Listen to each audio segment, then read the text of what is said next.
أعوذ بالله من الشيطان الرجيم. اللهم افتح علينا بالقرآن العظيم واجعله لنا إماما ونورا ويسعى بين أيدينا يوم الدين.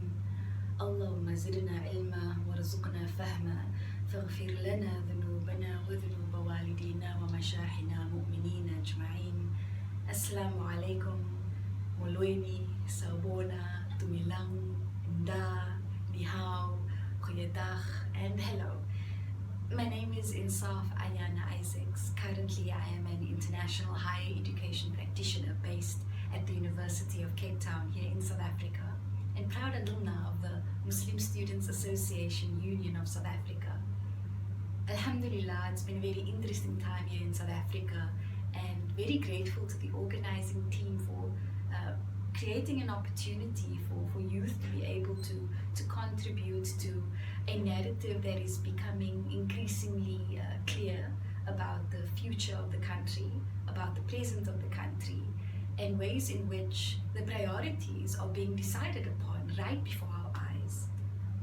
I raise this because I should also say and point to say that in these personal reflections of mine, in my personal capacity, I sincerely hope that conversations such as this do not just stop on forums such as this, but they will find expression in conversations around tables, on floors, wherever you're eating, in the way that you are engaging with everyone. As one of the known secrets about this beautiful continent that we are living on is the place of telling a story.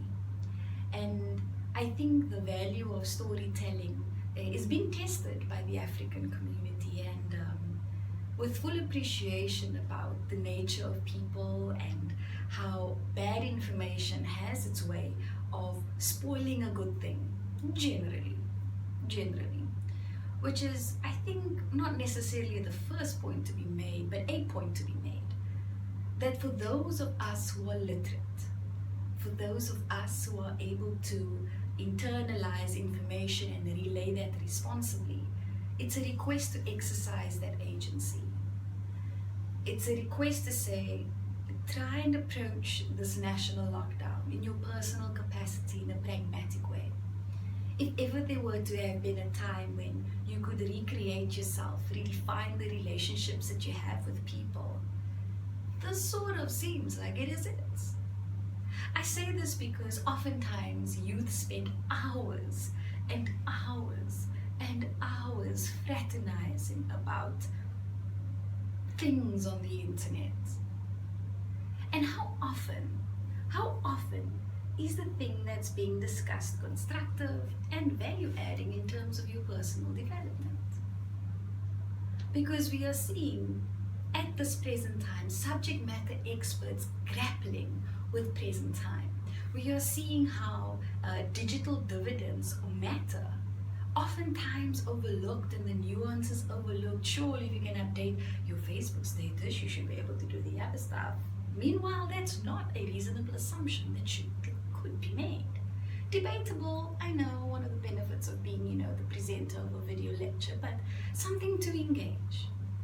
Not everyone has the luxury of a tranquil home environment, because the socialization with which the people who shared living spaces are occupied, let alone the pressures and the class tensions that force people to try and make a living to reproduce themselves in a dignified way, all that more complex, that oftentimes fall outside of the scope of the curriculum and considerations in putting a curriculum together.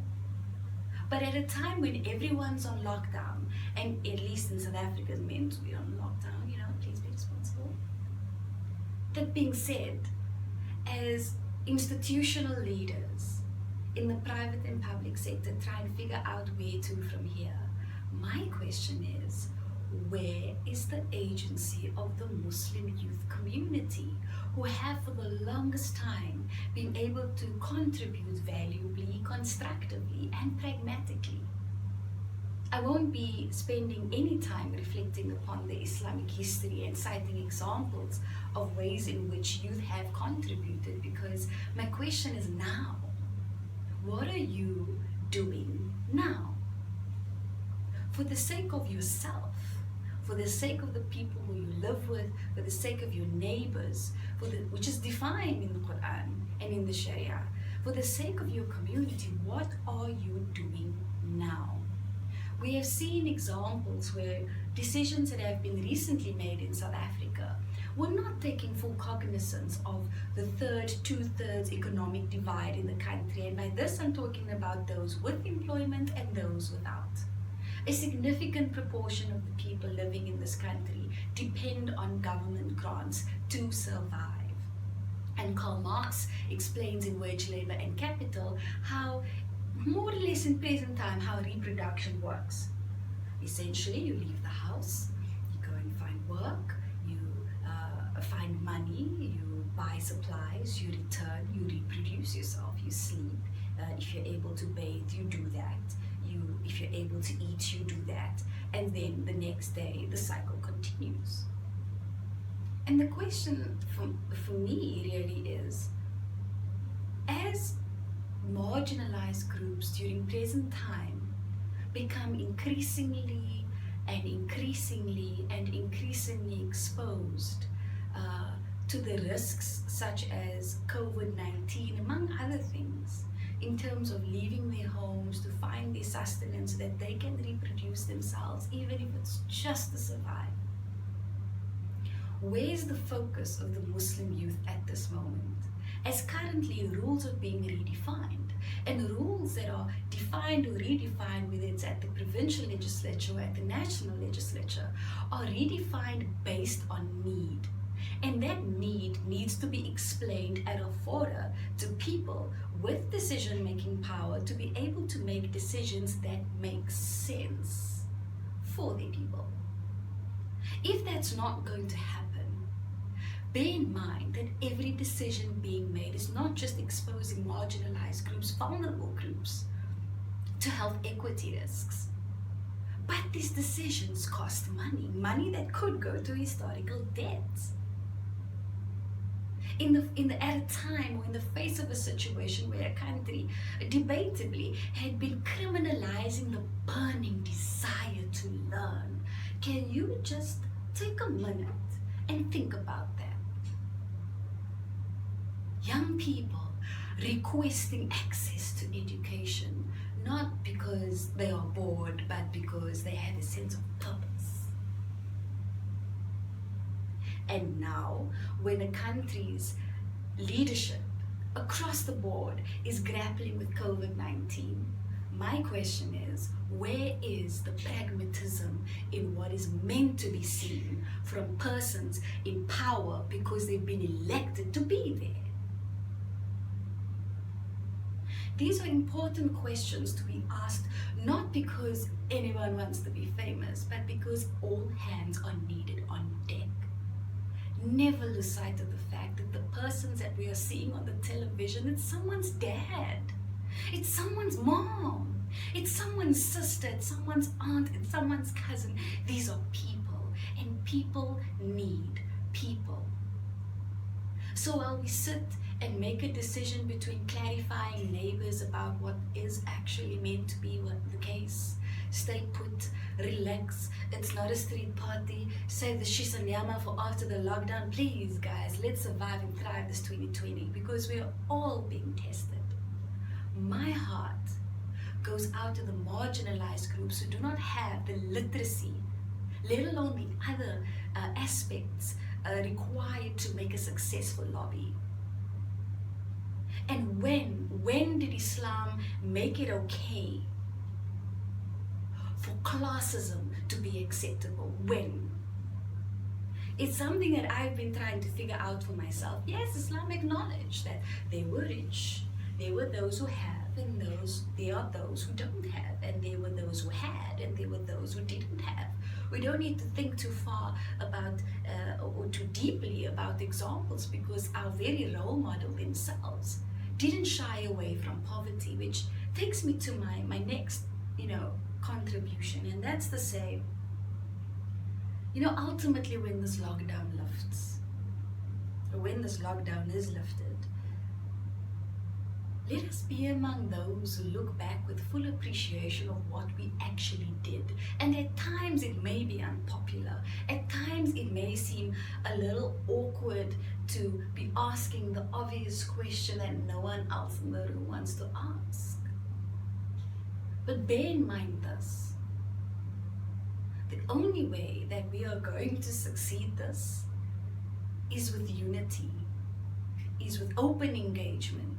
It's with candid engagement, and it's with respectful engagement. Take a moment to reflect upon yourself and ask if anyone gave you 20-something days of chill, of real chill. How could you use all of those hours to make yourself a better version of self as a person, holistically? As a Muslim, I certainly know that I am with my flaws and I'm trying to work through during this time. It's almost Ramadan. It's a very sensitive time for many faith groups as everyone's adaptability is being tested. What I know is that there's no such thing as a free lunch. And while some choose to stay at home and some choose to stay at home and just do that, and others choose to stay home and do a little bit extra, let us look back with full appreciation of what was done by us during this time. And in navigating this uncertain present time and foreseeable future, let's try our best to hold steadfast onto the rope of Allah as the infallible human beings that we are. He is the all-knowing and He knows best. So in your contribution as youth or as people, let us take the time to triangulate the information that's being shared. Because the impact of mass hysteria, the impact of ignorance and fear, it's an awkward mix of things that could squarely fall outside of the probable reality of South Africa.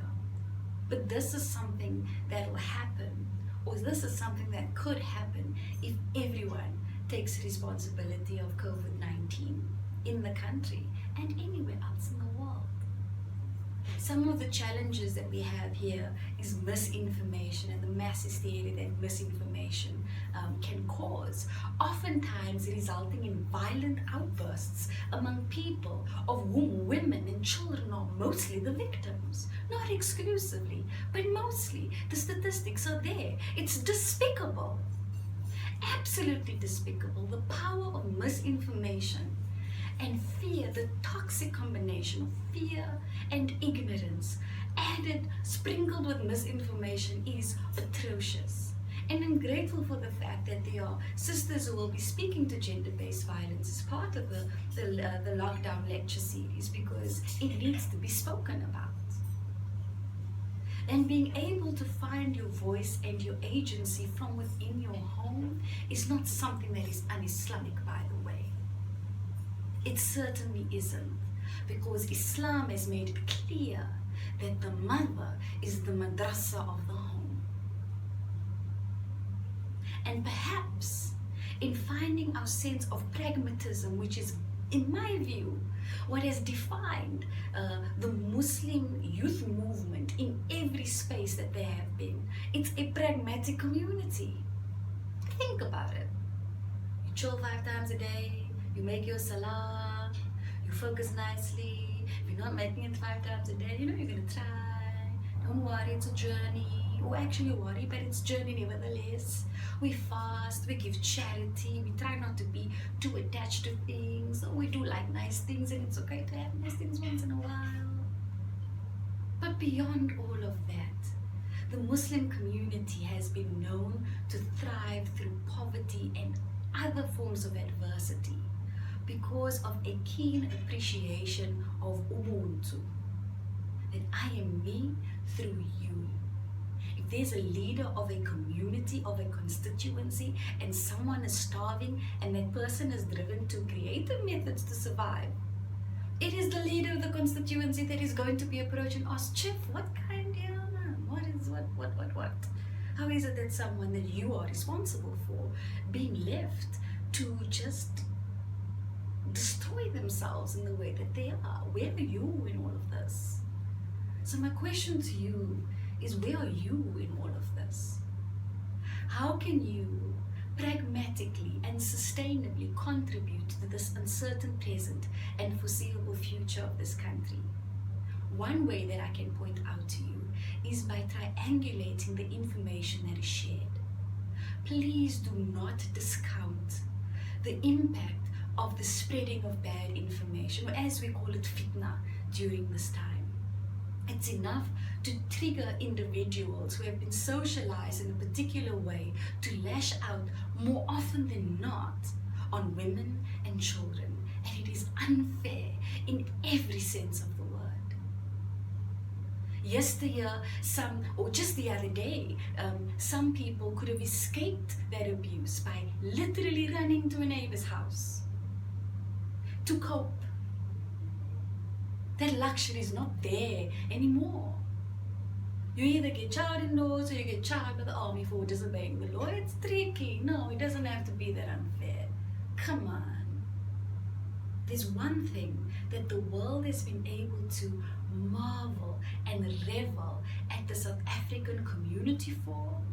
It is our ability to rise through adversity, especially the violent kind. Dare I say more about apartheid? There has been no civil war here. And for every nation that has had to break through geopolitical and other forms of stringent and, for lack of a better reference, I'm going to call it creative, rules that are remotely similar to apartheid, there have been extremely acute, targeted, prolonged forms of violence that this country has not fallen prey to or victim to. And the question is now when we all need to prioritize our health equity, is this going to be the reason? Or is it historical debt? The number of efficiencies that companies can realize, design and implement in the wake of the fourth industrial revolution with the voice of youth is not impossible for the South African community. And this is not some rhetoric that I read somewhere. It's not.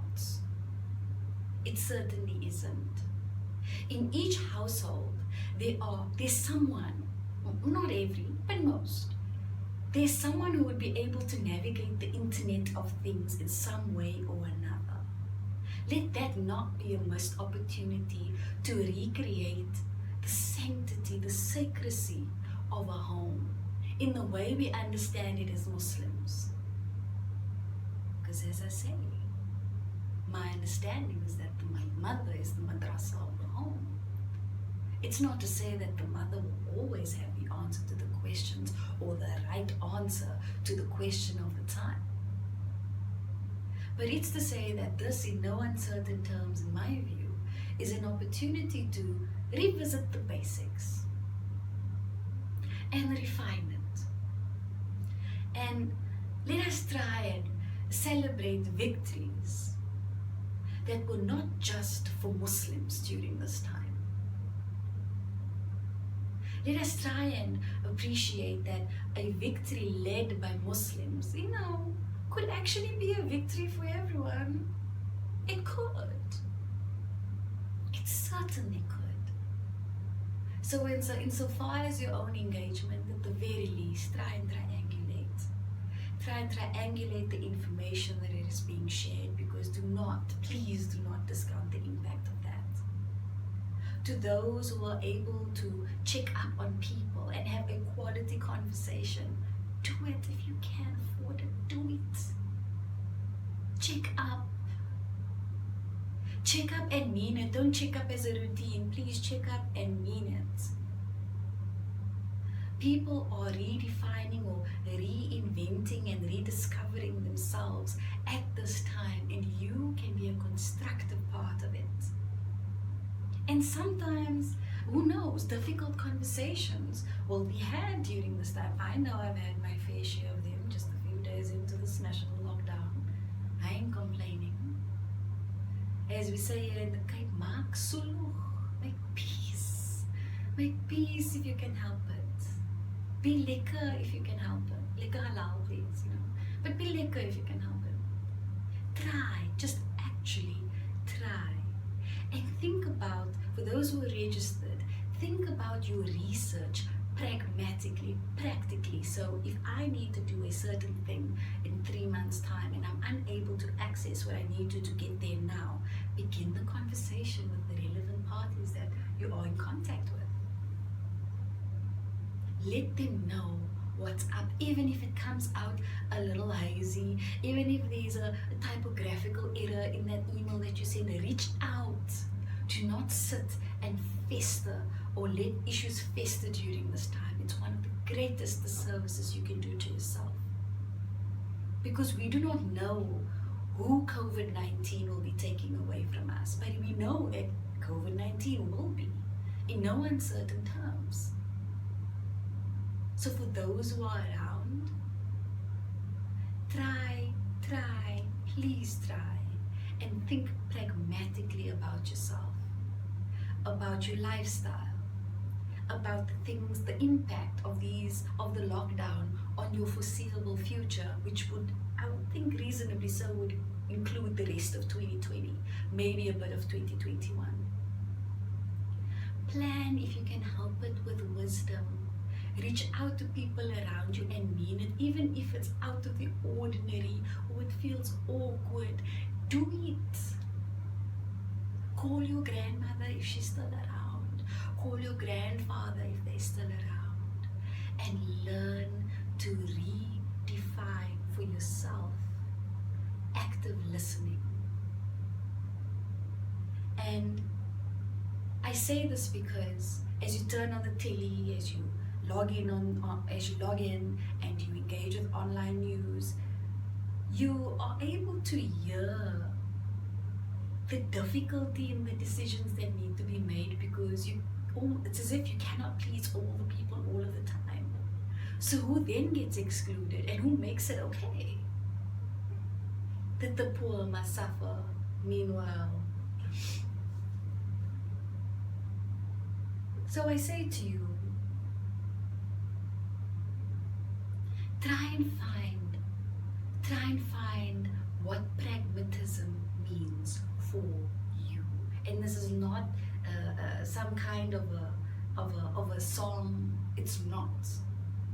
Because yesteryear, Muslims were reveled, because where you find a Muslim community, things are functioning well, If they told you it's going to be a certain way, it's going to be a certain way. But when I think about the kinds of associations that the world, here in South Africa too, makes with the Muslim community,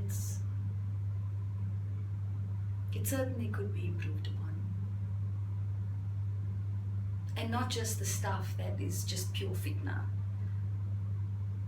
the deeper stuff.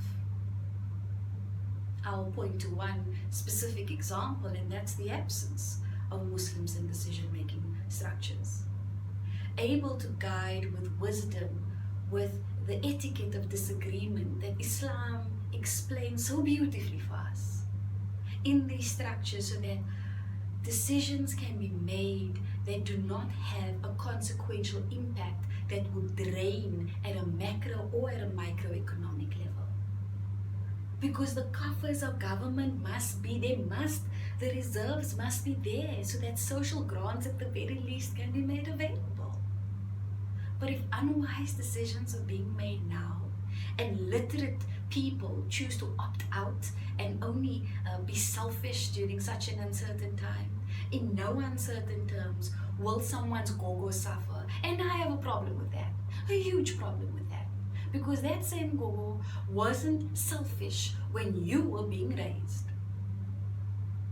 And whether that's a gogo of yours by a biological connection or by a spiritual connection or a good faith connection or an economic connection as a long-standing service contributor of your household, it's not okay. Now is not the time to be selfish. So if you are able to read and write, triangulate what you're sharing, because the impact of bad information, it will trigger certain people, and more often than not, it's women and children who suffer when these things happen. And it's unfair. Beyond that, watch the news, listen in. If you are involved in fora, raise your voice. Exercise your democratic right to participate, so that at the very least the wisdom that is within reach and within the capability of those who are involved with spaces like the Muslim Students Association doesn't become a soft echo in the distance while the poor and the working class suffer. That would be nothing short of shameful. And something that I certainly hope everyone watching this would agree is beneath the Muslim Students Association insofar as it would relate to South Africa.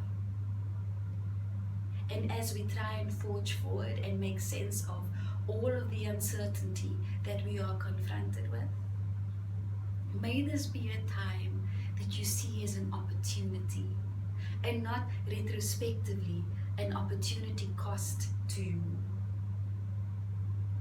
There's no such thing as a free lunch, because whatever you say yes to, you're saying no to something else.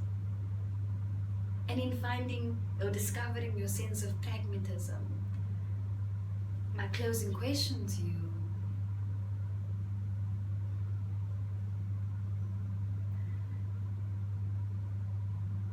is, what would you like to be remembered for once this lockdown has been lifted in South Africa? And know that, in no uncertain terms, the people who are sitting in the difficult position of having to make decisions daily are people like you and I. And people need people. Whether you are anyone, a theorist, a laborer, whoever you are, contribute and try and contribute constructively and share the needs if people are asking, so that at the very least, decisions that can be made now are made with full information, or as much information as possible. And if ever there were to be a time to understand Ubuntu and how it relates to health equity and how class tensions impact all of that, now would be a very good time to start penciling down notes. And my wish is that at the end of this lockdown lecture series, that these reflections would add value personally, add value at a community level, and in many ways, open our minds to rethinking about that which we think we know. Various decisions are being made, and those decisions are being made based on the needs that are known and are communicated. And if those needs are not communicated,